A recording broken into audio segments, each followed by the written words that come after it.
इस कुमार स्वागत करता हूं आपके अपने यूट्यूब चैनल स्टडी पॉइंट 11 में। हम लोग देख रहे हैं एसएससी जीडी परीक्षा 2025 के लिए प्रीवियस ईयर क्वेश्चन। आज के इस वीडियो में देखेंगे वीडियो नंबर 50 मेरे भाई। और इस वीडियो में 1 फरवरी 2023 के सेकंड शिफ्ट में पूछे गए कुल इंपॉर्टेंट 20 प्रश्न हम लोग देखने वाले हैं। वीडियो वेरी आपके लिए इंपॉर्टेंट है जो भी एसएससी जीडी के प्रिपरेशन में लगे हुए हैं। तो चलिए शुरुआत करते हैं। उससे पहले आप लोग चैनल को फटाफट क्या करेंगे, सब्सक्राइब कीजिएगा। वीडियो अच्छा लगे, हेल्पफुल लगे तो वीडियो को एक प्यारा सा लाइक जरूर करना है मेरे भाई। चलिए देखते हैं पहला प्रश्न क्या पूछा गया। पहला प्रश्न पूछा गया, जनगणना 2011 के अनुसार भारत के किस राज्य में महिला साक्षरता दर सबसे कम है। तो याद रखिएगा, महिला साक्षरता दर भारत में सबसे कम है राजस्थान का। वेरी इंपॉर्टेंट है मेरे भाई। जनगणना से प्रश्न बिल्कुल बनेगा एग्जाम में, ध्यान रखना। तो राजस्थान आपका राइट आंसर होगा, जहां महिला साक्षरता दर सबसे कम है।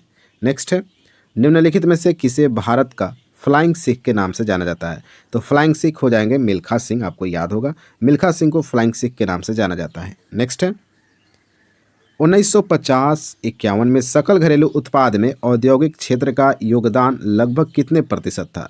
तो औद्योगिक क्षेत्र का योगदान था 1950 में 11.8%। कितना था?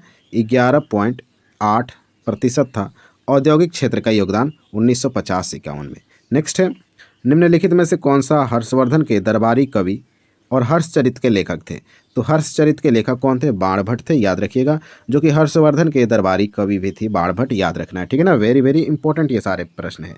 अगला प्रश्न है, भारत के संविधान के अनुच्छेद 100 का 3 के तहत संसद के किसी भी सदन की बैठक का गठन करने का लिए आवश्यक गणपूर्ति सदन के सदस्य कुल संख्या का कितना भाग होता है? 1/10वां भाग, याद कर लो। वेरी इंपॉर्टेंट है, पेपर में डायरेक्ट पूछा जाएगा, ठीक है।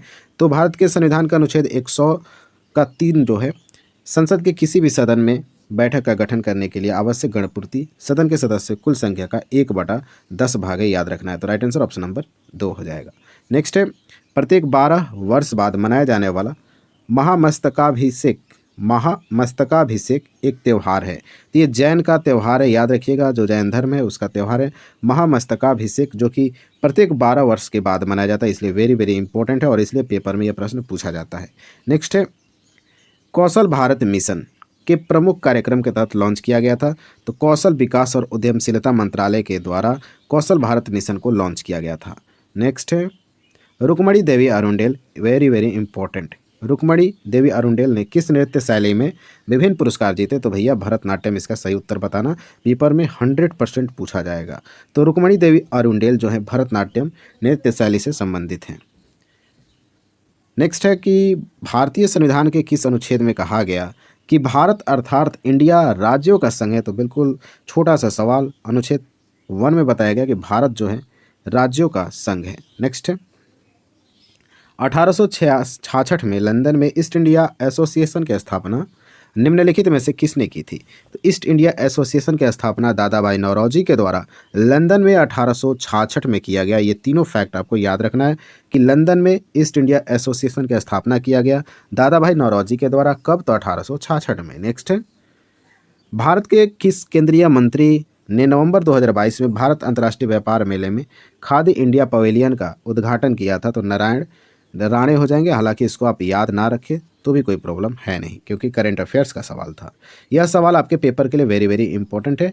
भारत में हरित क्रांति का नेतृत्व निम्न में से किसने किया था। तो एम.एस. स्वामीनाथन को मत भूलिएगा मेरे भाई। एम.एस. स्वामीनाथन को भारत में हरित क्रांति का नेतृत्व किए थे एम.एस. स्वामीनाथन, ध्यान रखना है, ठीक है। नेक्स्ट है, मुकाबले को समाप्त घोषित करने के लिए एक फ्री स्टाइल पहलवान के पास अपने प्रतिद्वंदी के विरुद्ध कितने अंक होने चाहिए। तो राइट आंसर होगा 10 अंक। अब इस प्रकार का अगर प्रश्न आपके एग्जाम में पूछा जा रहा है तो आपके लिए प्रीवियस ईयर बहुत इंपॉर्टेंट है। एक तो आपको आइडिया लग जाएगा कि कैसा प्रश्न पूछा जाता है पेपर में, ऊपर से आपको इंपॉर्टेंट जो प्रश्न है उस टॉपिक से आपके प्रीवियस ईयर क्वेश्चन में पूछ लिया गया है मेरे भाई। तो रिपीट हो जाता है कितना बार प्रश्न, ध्यान रखेंगे, ठीक है ना।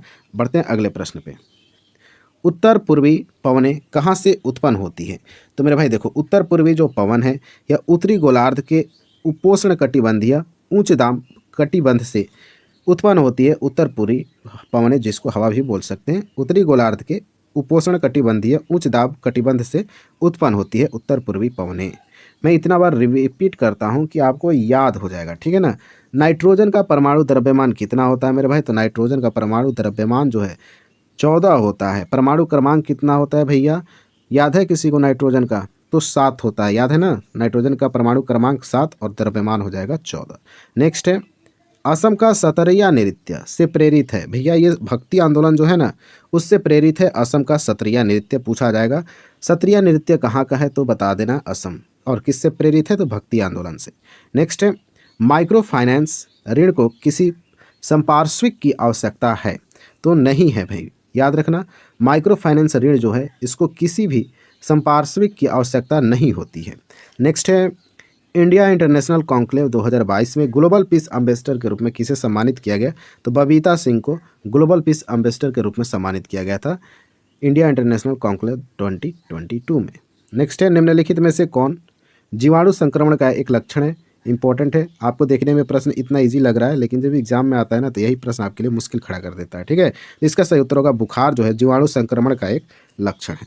नेक्स्ट है, और ये हमारा लास्ट प्रश्न है 20 नंबर, विषम को चयन करना है जैसे कृषि प्रक्रियाएं लिखा गया, ठीक है ना। ये सारे आपके क्या है, कृषि प्रक्रियाएं हैं, आपको उनमें से विषम चुनना है। देखो छिड़काव तो है कृषि प्रक्रिया, बुआई भी है और जोतना भी है, तो खाना जो है ये कृषि प्रक्रिया के अंतर्गत नहीं आता है, तो फटाक से बताना है राइट आंसर ऑप्शन नंबर 2 खाना। तो हमारा 20 प्रश्न कंप्लीट हुआ। आपको ये वीडियो कैसा लगा कमेंट बॉक्स में मेरे भाई जरूर बताओ कि वीडियो कैसा लगा है, ठीक है। मिलते हैं हम नेक्स्ट वीडियो में, तब तक के लिए जय हिंद।